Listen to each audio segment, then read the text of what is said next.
his spirit is such an amazing, wonderful spirit. It's been through so much, and he just brings so much love and joy with him. And he's going to tell you his story. So please give a warm welcome for Jeff Olsen.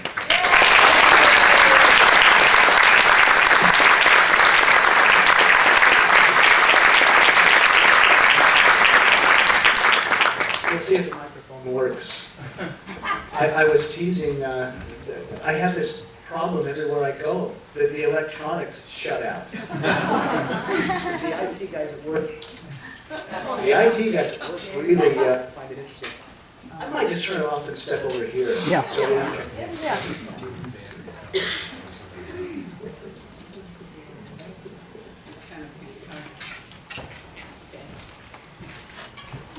Is that better? Yeah.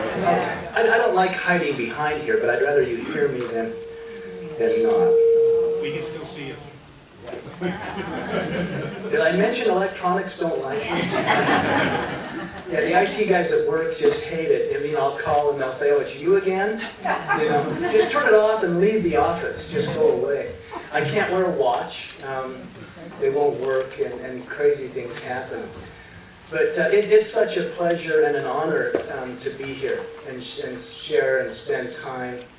I love Chicago. I used to come out here for business, and there's an energy in the city that's just, it's vibrant, and it's ancient, and it's invigorating, and it's fun. And Diane's been a wonderful host, and you know, watching us go up the stairs together is interesting.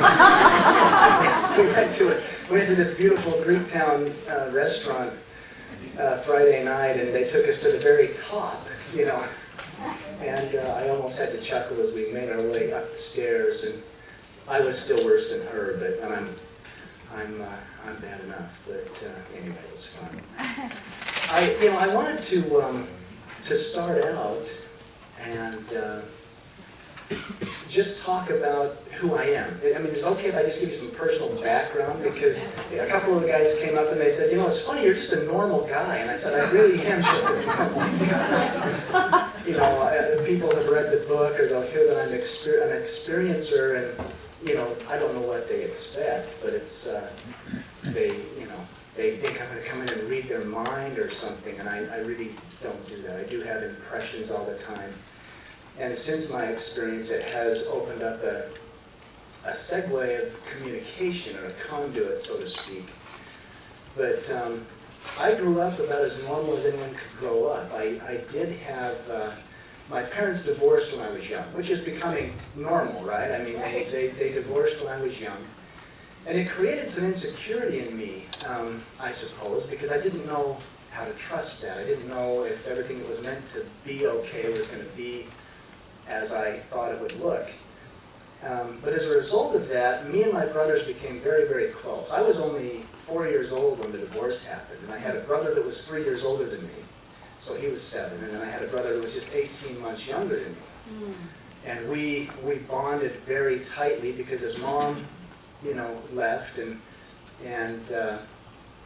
we, you know, Mom had to go to work, and we would go to school, and we really bonded. We became very, very close.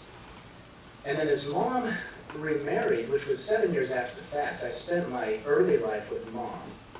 And Dad was there every weekend. Dad was he had a big ranch and a dairy farm up in Charleston, Utah. Anybody ever heard of Charleston, Utah? Somebody's heard of Charleston, Utah. You get the hat.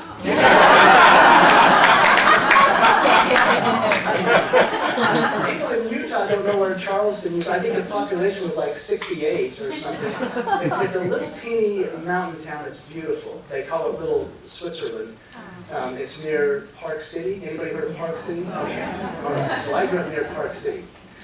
And my dad had a dairy farm and a ranch there, and we would go every weekend when I was with my mom with my dad. So we were very, you know, they kept it together. They were really bright as parents. You know, my father had fallen in love with another woman and left my mom, and she could have been really angry and ugly about it. But she always honored my father as my father. You know, she said, "Your father's a good man. You know, he's your dad." I mean, and she was really good about that. And my father, even now that he's entering into his 80s, And he's single. He's been through several marriages, but he's single now, and he cries and says, "I should have stuck with your mom." You know, what was I thinking? And, but his mom remarried, and my older brother, who was then coming up on about 15, he had been the man of the house. It was uncomfortable for him. He said, let's go and live with Dad. Let's leave.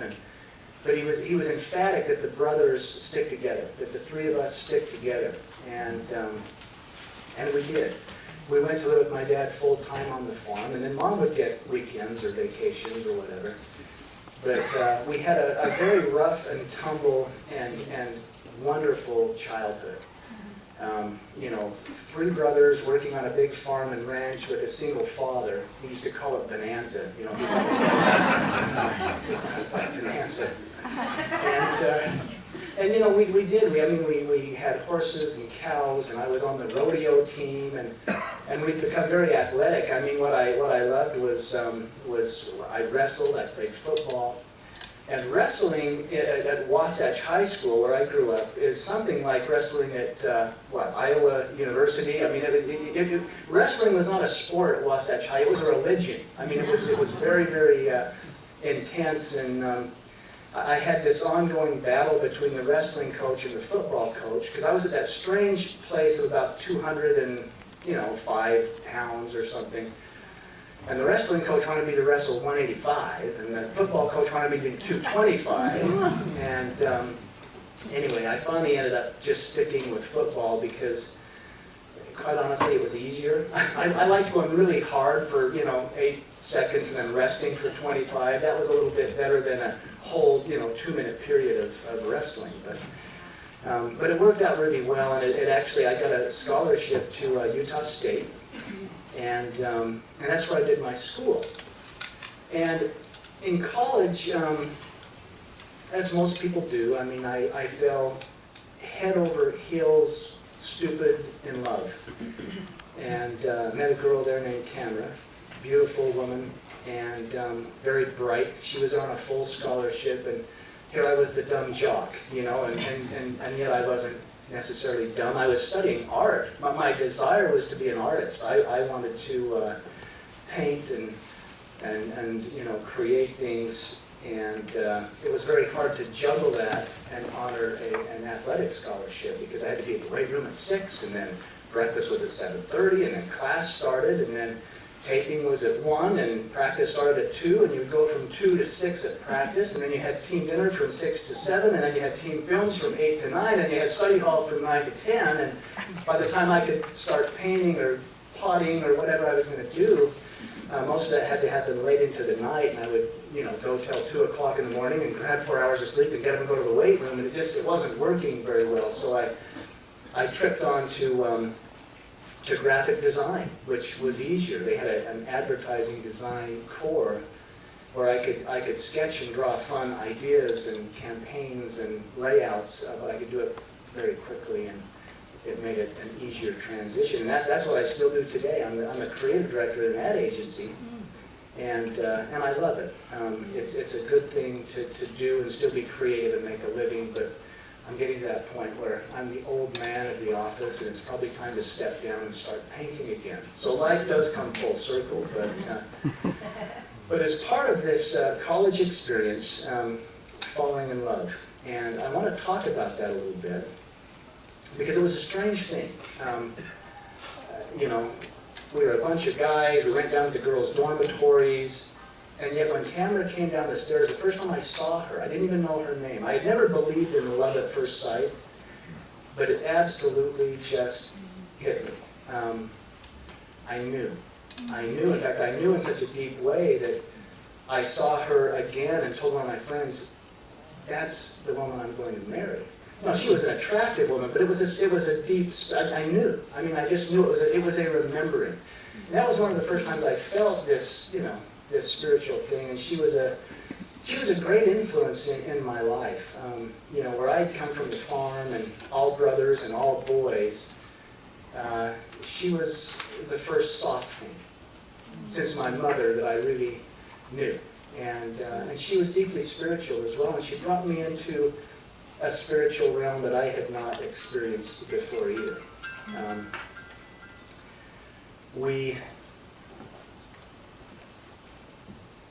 I left for a while. What happened is in the spiritual awakening after meeting her, I became a devout Christian. I went on a church mission to Scotland, which was a beautiful country. I've always laughed. Chicago, I think I love because it reminds me of Glasgow, Scotland. I don't know why, but they just feel the same, kind of rough towns and yet beautiful towns. But I left, and there's something I wanted to share about that. That's why I'm inserting that in here. Is we wrote letters to each other. We had to write letters, and then we wrote letters. It wasn't text, messages or emails. We literally had to sit down and write. And I would draw her funny little pictures, and this is what I'm experiencing, and here's the Scottish guy that hollered at me, and I couldn't understand a word he said. But we'd write these letters. But there was an energy in literally sharing your heart. Well, we had all the physical attraction of young lovers, but we were a world apart, and we had to communicate through words, and it almost felt as if you were putting energy, and she would send her energy back, and the post would come back and forth. And what ended up happening is we developed a relationship the whole 2 years I was gone, where I think we were far deeper in love than when I left. So I came back home, and we got married. Gosh, it was only about 4 or 5 months after I got home. I got home and we found out, wow, we're really in love. Let's just start planning the wedding and get on with things. And we did. And it was beautiful. And she was a school teacher. She was just graduating, and she taught high school. And I hurried and finished up my college as quick as I could and took a job at an ad agency. And life was beautiful. I mean, we were married for 3 years and just enjoyed it. We just enjoyed being together, being with each other.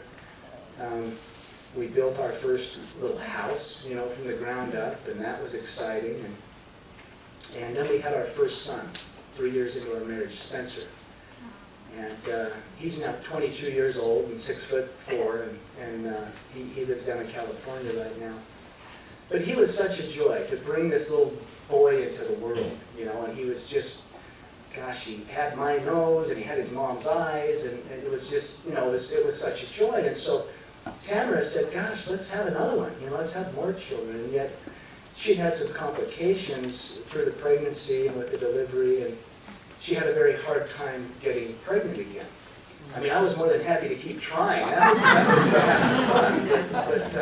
But she wasn't getting pregnant. So we went, Spencer was 6 years old by the time Griffin came. And Griffin was our second son. And he was all boy. I mean, Spencer has turned out looking like his mother and their side of the family. He's tall and angular and thin. Griffin was more like me. He was just a chunk of boy, and we had to fight him. It took both of us to hold him down just to diaper him, I mean, he'd be kicking and screaming, and always in fun. I mean, he was always a very fun, playful kid. But we had this beautiful little family. We had just built our dream home. My career had taken off, and we built a beautiful house up in the foothills of the Rocky Mountains overlooking the Great Salt Lake. So we almost looked like ocean view, but living in the alpine, tree line there. And I remember at one point sitting out on the deck of our new house, and it was one of those spiritual moments again. In fact, I was out there kind of wiping tears of gratitude, just thinking, wow, how did I get so lucky? I could hear the family in the house. I was watching the sunset down over the lake, and I was filled with gratitude. It's like I've really been lucky, and I felt it. And it was about that time that Spencer, who at that point was just a little kid, but he climbed up on my lap, and he brought me licorice whips. He had licorice whips in his hands, and sat there and ate these licorice whips. And it was a profound moment that I drew upon as the story goes on. But it was about that point. We'd been married for 10 years. And we were going to take a family trip down to southern Utah, down to the Red Rocks and Arches and all the beautiful things you see, which we're really lucky because we can live in the Alpine mountains and drive for about 3.5 hours and be in the red rocks of the desert, so that the landscape changes very drastically in a short geographic distance. And we packed up the car and went down. What we were doing is, Tamara's grandfather had gotten Alzheimer's disease, and it was really getting bad. And her mom and dad were staying down there to look after him. He was in a care center. And they told us, you better come see Grandpa. He's not doing well. He won't remember who you are. He's having a hard time even recognizing his own wife, and he's lashing out at the staff at the care center. And it was sad, because he'd been, in his life, he was this beautiful, charming man. He sang tenor in a group, and he would dance, and he worked hard, and he had slipped very fast into this degenerative, he just didn't even know what was going on. Well, the interesting thing is we took the trip down, and we went and visited Grandpa, and for whatever reason, he was magnificent. He remembered us with hugs and kisses. He remembered the kids. He remembered their names. It was, I thought, boy, they told me he was really slipping fast. He looks great. Let's take him home and have dinner, But he held the kids, and he laughed, and we talked and had this beautiful visit. And then we went over to Tamara's parents. They had a condominium there, and it was the Saturday before Easter Sunday. So we dyed Easter eggs, and the grandparents watched the kids while we snuck over to the store and got some things for an Easter basket for each of them. And that night, we bathed the kids, and they had more egg dye on themselves than was on the eggs. And it had just been a big, happy time. It had been a beautiful family outing, and we got the kids put to bed, and I went and hid their Easter baskets up in the trees in the backyard. I thought, well, they'll never find them here, And the next day was Easter Sunday. Of course, they got up and hunted for the eggs and found the baskets, and all was well. We had Easter dinner and went to services, and then on Monday morning, it was time for me to get back to work. I said, well, we've taken a long weekend. I've got to get back. And we loaded up the car and put the kids in, buckled Griffin in his car seat, got Spencer situated. Tamara sat down by me, and we were ready to leave. And she said, wait just a minute. She said, I want to go in and say goodbye to Mom and Dad one more time. And never underestimate the intuition of a woman or anybody else. I want to say goodbye to Mom and Dad one more time. Now I'm like, oh, women, we said goodbye, we hugged it, let's go. But she got out of the car, she went and hugged and kissed her mom and dad one more time, and got in the car, and we waved, and away we went. And I stopped in town and filled the car with gas, and then we headed northbound on I-15. And I set the cruise control at 75, and away we went. We were in a little SUV, sport utility. And we're driving up the road. In my head, I'm thinking about, okay, I've got these meetings, I've got to get this done, I'm a day behind. You know how it goes. You're driving down the road, and I'm planning what I'm going to do, all about, the mechanics of what had to happen. And it probably wasn't about, 30, 40 minutes out of town, an hour, and I looked in my rearview mirror as I'm thinking about all these things that were going to take place. And as I looked in the rearview mirror, I glanced and saw my baby son, Griffin, who was 14 months at the time. He was just learning to walk. He was just up toddling around and learning how to walk. And he was saying a few words like Dad and Ball. And he was sound asleep in his car seat. I looked at him, and all of a sudden I shifted from here, and I almost felt the energy to take me right into my heart. And I saw him. And he was sound asleep. I noticed how his hands were laid and his little head was in the car seat. He was just as peaceful as could be. And then I glanced and noticed Spencer next to him, and he had gotten Star Wars action figures in his Easter basket. And he was having the grandest lightsaber battle, ever to take place in the universe. And I felt him, and I thought, what a great kid. What a cute kid. All the noises he was making and all that was going on. And then I looked over at my wife, who had also laid her seat back and was sound asleep. And in fact, she still held my hand. She was holding my right hand while I drove with the left hand. And I saw her. I noticed how beautiful she was and how peaceful she was and how lucky I had been. It's been 15 years. It's still sometimes difficult to talk about. But I had this pure moment, just like sitting on the deck, of gratitude, absolute gratitude. My life has been so good. And of course, my attention back on the road, and away we went. About an hour beyond that, and I don't know, there was reports of crosswinds that were blowing over 100 miles an hour. There was a semi-truck and a van that had gone off the road within a mile of where we did that day. There was reports of a red pickup truck that was driving erratically on the road and causing problems. One of the most painful things for me is I really feel like I dozed off. I think I fell asleep at the wheel and veered to the right, and then I overcorrected to the left. And with the cruise control at that speed, I lost control of the vehicle and it began to roll. Not off the road, but down the road. And the concrete propelled it probably to roll no less than 8 times. And I blacked out for most of that. But when we finally came to a stop, I was very aware that we had had a bad wreck. But my first awareness is I could hear Spencer in the back seat crying.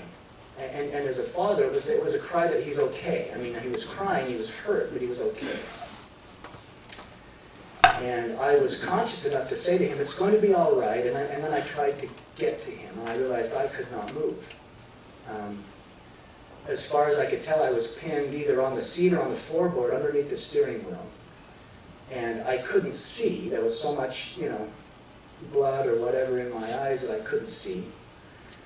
And what I didn't realize at the time is that both of my legs were crushed and shattered. The left one would eventually be amputated. The right one, to this day, still has 6 pins and a plate holding it together, but both of them were crushed and shattered. My hip had been crushed. My back had been broken in 2 places, but never got to the spinal column. My right arm had been completely torn out. I mean, the rotator cuff, there was no muscle left there, and then it was severed underneath it. So I couldn't move that one. And then this shoulder had a AC separation that was severe. And maybe the worst is the seatbelt had come through me and ruptured all my intestines and spilled them out everywhere. And I was in pretty bad shape. And so there I was, and that was maybe the worst hell a man can be in. As I'm listening to my son cry, and I knew I had to get to him, and I couldn't move, and I knew I was slipping fast. But as I heard him cry, then the reality hit me that no one else was crying. Where was the baby? And the reality hit me then that Tamara and Griffin were gone. I mean, I knew it, but I also felt it. I mean, I knew that they had departed, and that was crushing. I mean, I couldn't, there aren't words to explain what that felt like. Half the family's dead. My son's crying, and I'm dying. I knew it. My lungs had begun to collapse. My rib cage had been damaged, and I was losing blood fast, mainly from what had done. The seatbelt cut down through my hip and actually exposed the femoral artery, but didn't cut it. Crazy thing. And the odd thing is I didn't have any head injuries, which was weird. And yet the doctors, when they brought me in, they explained to my younger brother, who had been my best pal. We played football in high school, we played football in college together, we were roommates. And when he got the call, he rushed to the hospital to find me, and he didn't even recognize me. He said, when they brought you in, you were so swollen, you looked like the Michelin Man, is what he said. But he didn't recognize it was me. And the doctors, he said, is he going to, they didn't think I was going to live. But when they realized I didn't have severe head trauma, they figured that I intuitively used my shoulders to protect my head, which they said a lot of athletes, particularly football players, will do, and that's probably why my shoulders were so banged up. But in the end, it was devastating. Now, at the scene of the accident, as I'm slipping away, and I am in this turmoil, all of a sudden the calm returns. That calm gratitude that I experienced just an hour and a half or so down the road. And I literally felt myself raise above the sea. And I was fine. There was no pain. There was some sadness. But it was almost as if, and I've read that, I went down a tunnel of light or all these things. I didn't experience that. For me, it was as simple as being here and, moving over here. It was like stepping through a doorway, and all of a sudden I was in this place of light. In fact, it felt like to me that I was surrounded by a bubble of light. That's what it felt like. And the light was tangible. It was loving. It was pure. It was truth. It was all these things. And then I realized that my wife, who I knew was deceased, was actually there with me in the light. It was like this little bubble surrounded us. Now, the odd thing is I felt such peace going from the turmoil of this accident and all of a sudden being lifted in this place of, it's all okay. But my wife was quite upset. She was saying, you can't be here. You can't stay. You can't stay. And I couldn't understand why in such a place of beauty and peace, even though it was just kind of felt like a temporary bubble, why she would be upset. But then I also knew, well, the accident was real. I know that. And then I also realized that Spencer's still in the backseat of that car crying. And she became quite demanding. You can't be here. You've got to go back. And so there I was looking into the eyes of the woman I loved more than life. And yet knowing that my son was back there, who knows in what condition. I knew he was okay, but he was hurt.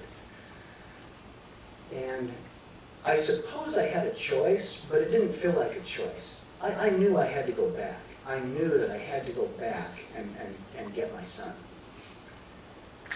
And it was as quick as a thought. As soon as I thought, okay, I'm going to go, I was gone. It was a pretty profound goodbye, however. And I hesitate sometimes to share this because many of us have lost loved ones. And not everybody gets to say goodbye. At least I did. And I went back. And the odd thing is I had no sense of time during that transition. I don't know what time elapsed. I don't know what had gone on. What I later learned is that people arrived on the scene of the accident. One of the first to arrive was a doctor who had oxygen in his trailer, who stopped and did some emergency procedures to get air into my lungs. They raced me to Cedar City Hospital with Spencer, my son. They got him freed from the car. And then life flighted us to Salt Lake. Spencer going to Primary Children's Hospital, and then took me to LDS Hospital. I was unaware of all of that. To me, I was in this beautiful place saying goodbye to my wife. But when I consciously left that, I found myself wandering around the hallway of the hospital. And I was still fine. I had no pain. I was wandering at will, but I was encountering the doctors and the nurses and the patients. But when I say encountering them, something was far, far different. I really encountered them. I mean, everybody I saw, every single person, I knew everything about them. I knew everything. I knew their love, I knew their hate, I knew their pain, I knew their joy, I knew their hearts. That's what the title of the book came from. I knew the core of them. I knew every motivation for everything they had ever done and why. And I had this profound sense of love, unconditional love. it was like seeing one of my brothers. It's like, oh, I love you. I wanted to embrace them. I wanted to go and embrace them all. And they were all walks of life. I mean, from the heroin addict to the, beloved mother over here. I mean, everybody, but I loved them. And they were perfect. And I saw them, and I knew them. And I knew that we were all connected. And I knew profound things about their lives. It was really, really strange. The toughest thing about writing about it or talking about it is there really aren't words. There aren't words to explain or describe what I knew. But it was awesome. It was awesome to feel that connected and know that we really were one. And it was all okay. And as I wandered through the hospital, experiencing this and knowing, I'd come from a Christian background, but I thought, this is how God sees us. This is how He knows us. This is how He loves us. I knew it, regardless. And there was this unconditional love about it, until I finally encountered a man laying on the gurney there that I didn't feel anything from. I thought, well, that's odd. And so I stepped closer, only to realize I was looking at my body. That was me. That was my body. And that was a bit striking, because I didn't recognize me either, except I knew it. My body was in such a mess. Such a mess. But I did recognize it. I knew it was me. I knew I was looking at what was me, but I was here. I was not my body. And I didn't want to get back here. I wanted to go back to that pace of peace. I looked at the wreck that had been what I thought I was, and yet was just the vehicle that I was traveling in. But I did have a profound sense of knowing. And these downloads would come. These downloads of just knowing. And I realized, I went down to the Baha'i temple this morning, but what came to me is, as I looked at my body, is that I was told, that is your temple. And it shifted this whole meaning of temples, and I remembered the biblical, Jesus, the Christ, saying, in 3 days I'll raise this temple, or Paul saying, no, you're not, you're the temple of God, and God dwells in you. These things from my childhood came up, and I thought, that is my temple. Oh, and then I saw the symbols. We go into the temple to receive enlightenment. Oh, I go into my body to receive all these beautiful lessons of life that will teach me everything I came here to learn, so I can go home and, it was this complete symbol of my body, and there was this profound sense of sadness at the state of my body, and that knowing I did have to get back in it because I wasn't finished. And then again, as soon as I thought I've got to be in the body, bam, then I was in the body. And then the pain, both physically and emotionally, because the guilt hit. I was driving the car, and that stayed with me for a long time. I was driving the car. Did I do this? Am I responsible for this? How do I get over this? It was tough. And I was ventilated. They had a respirator down me to breathe for me. My legs were both crushed. I couldn't move any of the extremities. They had this hand tied down, because apparently I did keep trying to drag all the needles and things out. But I learned a lot about being still. Have you ever heard the term "be still"? And no. I couldn't go anywhere. I had no choice. I had to just be still. I suppose had I been in a different situation, I could have talked to someone, I could have run, I could have gone and beat up a heavy bag. I had to lay there. I couldn't even speak. And I had a strange sense of almost being part in the spirit world and part here. Because I'd have these profound, strange dreams or visitations. I was on a lot of morphine, and some people have said, well, it was the drugs, but I know what I experienced. And I actually had another conversation with my deceased wife. And this time she came with the baby. And she let me know strange details. Somebody found a gold ring. She wanted me to give that special necklace to her sister-in-law. She wanted her brother to have this pin. Just details, strange things. She wanted to be buried with the baby, put us together. They were together when she came. Now, here I am experiencing all of this spiritually. My body's laid out practically comatose. I wasn't able to, do anything.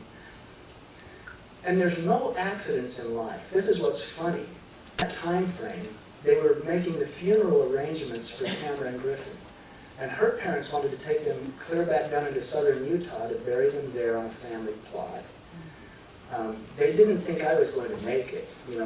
They kept telling my family, he'll probably pass too, so maybe you should wait to do the funeral until all three of them are gone.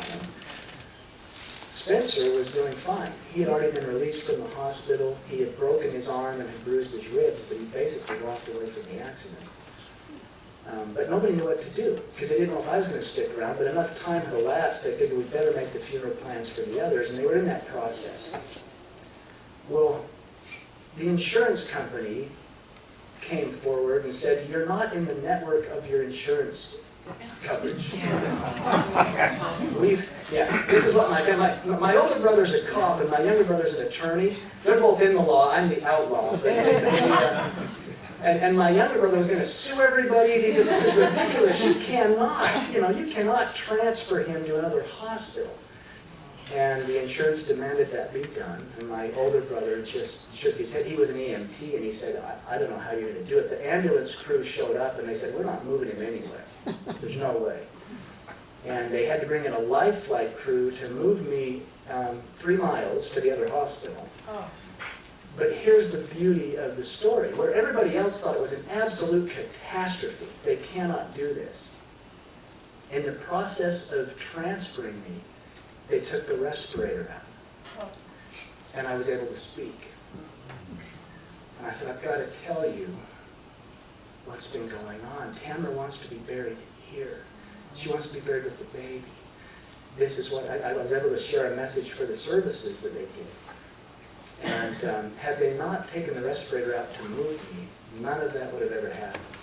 So when you think your life is falling apart, it's probably falling into place. There's a reason for everything. And it turned out beautifully. The services were beautiful. They buried Tamara and Griffin very near our home, where Spencer could go after school if he wanted to, and just feel close to Mom and to his little brother, and me too. I could go there. And it was very important. I knew they weren't there. I had said goodbye. I had seen them in that other realm, and they were perfectly fine. But there was something about where they were buried. It was like that. Those were the arms that held me. I wanted to be there.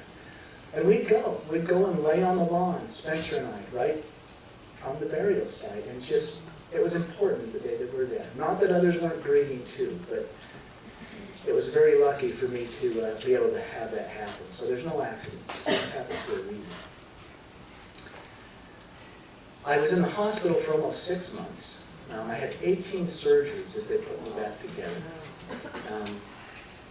I had profound experiences in the hospital. The veil became thinner for me. That's what I call it, as the veil. I sensed things. Having seen people like I did, judgment went out the window. There was just no reason anymore to judge anybody. And I began to heal. I had complications in the hospital. I kept throwing pulmonary embolisms, blood clots, and they would lodge in my lungs. I had severe pneumonia anyway from laying on my back so long. And I would go from ICU to surgical recovery, back to ICU, and finally got into rehab, the rehabilitation area, and threw 2 more blood clots, which landed me back in ICU. It was quite a crazy scene. But perhaps the most profound experience I had was at the end of my hospital stay. I was back in rehabilitation wing. They were doing the last surgery on my shoulder before they sent me home. They still had to do some colostomy work and all that, and all of that was taken down. I've healed in amazing ways, and I want to give a nod to the hospital staff. We have some hospital chaplains here. I had a chaplain probably saved my life when I was in the hospital. I'm not going to get into that because I want to leave plenty of time for questions. But But the hospital staff was so kind, so caring, so loving about the way they went. And being in a state was, I could feel it. I knew when somebody came in the room with love and light, and when somebody came in to just do their job. And I was very aware of that. But so many of them showed up in such love, and it was great. But at the end of this hospital stay, and they'd repaired the shoulder, and I was going to be going home. They said, within the week, we'll be sending you home. And so I was very excited, but I was also anxious. What's going to happen? I mean, I'm going to be in a wheelchair. I couldn't use my right arm at that point. Will I ever learn to walk again? I didn't know what would happen, And it was odd because I was finally sleeping on my side. I laid on my back so long in the hospital, I'd rubbed the back of my head bald. And my brothers had a ball with that, that my head was bald on the back. And I've got to mention my brothers, too. They practically lost their jobs to just be with me. They'd come and sit for the night. They'd hold my hand. They would talk to me. They would tease me. They'd do whatever they could. That bond that we had developed as children was just welded and solidified as adults because they showed up in such a way for me that, anyway, men were meant to be brothers. They were meant to look out for each other. And we've spent so much time fighting and competing and trying to outdo each other. I used to fight with my brothers. We'd hit each other till we bled in the mouths and everything else. And yet here they were holding my hands, And it was a beautiful thing. And my younger brother was with me on this particular night. I was finally sleeping on my side. He was going to stay up and talk with me as long as I wanted to talk before he went home. And I fell sound asleep. Very sound asleep, and I had what I can only call was a dream or a vision. But as I faded into that sleep, all of a sudden I was back in that place. That light bubble, that thing that I had felt, I was back home. That's the only word I can make for it. I was home. And I was elated. I was running about and just so joyful to be there. And in part of that dream, there was a corridor. There was this long corridor. So I made my way down the corridor until I saw at the end of it was a crib. And I raced to the crib, and I looked in it, and that was my little son, Griffin. And he was perfectly fine. He was sleeping. And I sensed that thing that I had kind of experienced in the car, except this was so much more real. It was super real. And I looked at him, and I saw the details, his eyelashes. I swept him up and I just held him. And I began to weep in the joy that here was my little boy and he was fine and I was holding him. I'm like, I get to say goodbye to him too. And in all that gratitude and in all that joy of being there with him, I felt a presence come up behind me. And here's where words really get hard. This being that came up behind me was so powerful and so eternal and so wise and yet so loving and so absolutely personal. And I knew I was standing in the presence of what I call God. I didn't even dare turn around. I stood there weeping, holding my little boy. And I felt this being come up behind me. And as I held my son, my divine creator held me. And I wept. And he actually said some things to me, but it wasn't what he said. And I say he, this was a male energy for me, and yet I'm all about mom and dad. That's what I say when I speak of God, is mom and dad up there. But this was a male energy. And all of a sudden that download came again. I knew everything. I knew everything. I felt as if I was as eternal as he was. And I saw my whole life. It was so personal. I saw everything in my life. I saw the joy, the hardships. I saw the wreck.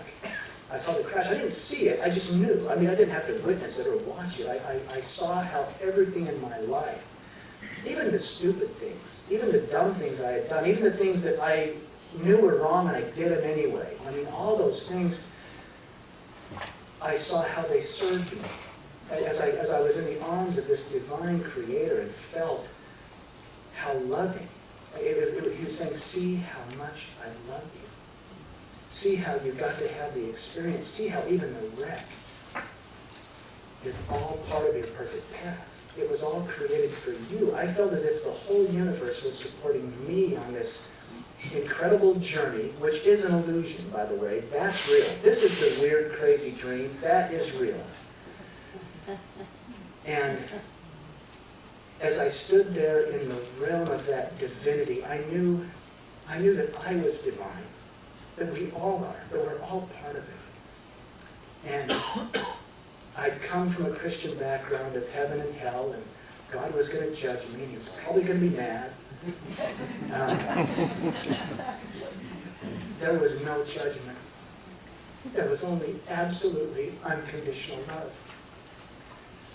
And I needed that because I carried that guilt of I was driving the car. You know, did I kill half my family by overcorrecting? And yet to be in the arms of absolute perfection and feel and know that I was perfect and that all of it was perfect. That there were no mistakes, there were no accidents. That all of it was part of a perfect divine plan in perfect order. And it was done for me so that I could come here and learn what I came to learn. It was beautiful, and it shifted everything. And I realized that I had a choice. In fact, part of this experience is that God told me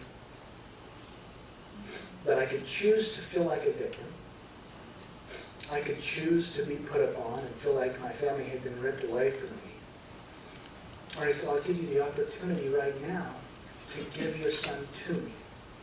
And in giving him to me, you'll never feel like he was taken away from you again. And in that perfect place of peace and knowing, I was able to kiss my little boy, put him back in the crib. And I've wondered since then, how could I do that? I mean, why didn't I just hold on to him and never let go? And for a while I was angry. Even after this experience, I was angry at my wife. How could you leave me like this? But I've come to realize they loved me enough. They loved me enough to leave me because they showed up as teachers. Sometimes when people leave young, they come with a very profound message. And there's an agreement that was made in the realms that we don't always understand. But they show up as teachers so that we either become brokenhearted or we have to reach deep to know. And they raised their hand and said, I'll do it. And I'll do it for you because I love you that much. Life has gone in a beautiful way for me. Coming home from the hospital was interesting. I didn't know what to do. I was in an electric wheelchair. This arm was bound up. My left arm would handle a little... I looked like that weird doctor in The Nightmare Before Christmas that would, I had to put, one leg was cut off above the knee, the other one was all bound up. And Spencer, my son, my beautiful oldest son, he'd been coming to the hospital to see me, and he was fine there in the hospital bed and visiting with me there, but I was now coming onto his turf. I mean, what was it going like at the grocery store is, here's, the monster dad with Spencer tagging along. And I actually went to my brother's house. They even took me into their home, my younger brother and my older brother too for a time. I had to have home health care and therapy and all that stuff. But my brothers came to get me. And I was really worried about Spencer and how he was going to handle this. He's like, what's he going to think? Is he going to be okay with this? I was the dad that would throw him in the air and catch him and toss him over my shoulder and run up the stairs and tickle him and put him to bed, and now I couldn't even stand up, But my brothers came and got me, and sorry, I get emotional. I'm sniveling all over you all, and but my brothers came and got me to take me to his house, which was the next step towards home. And as I worried about him all the way there, my brothers loaded me up, put the wheelchair in, we arrived home, and they had built a ramp for me to get up into the house and all these things. And they lifted me from the car. They had to lift me and put me in the chair. And I could see Spencer looking in the window watching this, And they started the chair, and the door swung open, and out came Spencer. At the time, he was 7. Oh, bless your heart. Give her a hand.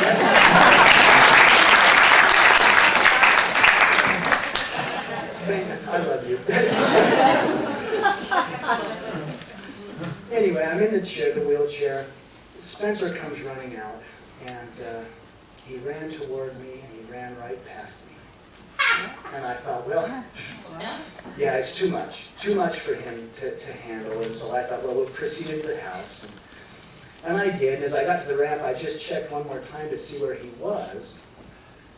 And I realized he'd run across the street, and he was knocking on all the neighbors' doors. And he was saying, come out, my dad's home. Come out and see my dad's home. And, he circled around to make his route, and he came and jumped up on my lap, which just about killed me, because I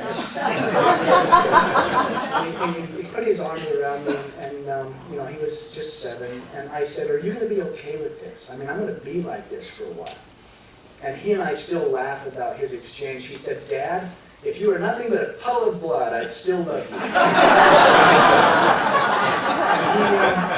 He threw his arms around me, and he was a great strength to me as a youngster, as a little boy, as we transitioned and came home. But if there was one message, my glimpse into the hereafter was very brief. It was very short, but I learned so much that words don't do it justice.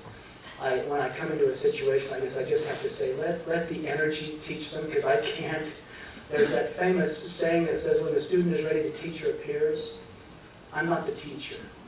What you feel in your hearts is the teacher. Some might call it the spirit, some might call it energy, but that's what teaches us. That's where we learn.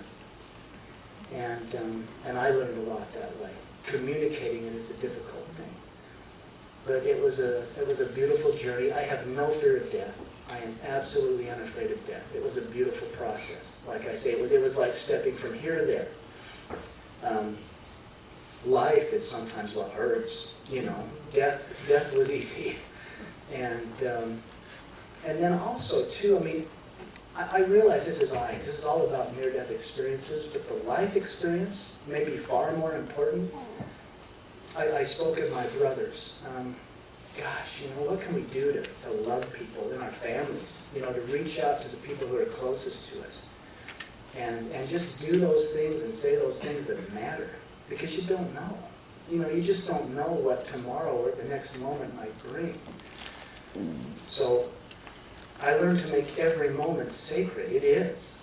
Every moment is sacred. And if we can live it that way and love that way and reach out that way, we'll change the world. That's the interesting thing. I used to think that, I'll die and go to heaven and then I'll be okay and be happy. And it was happy. But in having that process, I realized that you don't have to die or leave the body or whatever to know these things. You can experience them by walking up to a total stranger and just looking into their soul and feeling them and knowing that that's my brother or that's my sister. And this profound prayer that my greatest master said about thy will be done on earth as in heaven, it's up to us. We can literally create heaven here on earth if we'll just let the judgments go and start loving each other in a way that makes a difference. And I'm not on a platform here and I have no agenda, but it was all about love. It was about unconditional love. Not only for others, but for ourselves. The guilt I experienced for what had happened and the self-judgment that I went through about how could have I changed it and why this or that. It was only my own judgments. God had no judgment of it. No one had any judgment of it. My deceased family members had no judgment of it. It was part of the perfect process. They knew that. They were holding the space for me to have this life.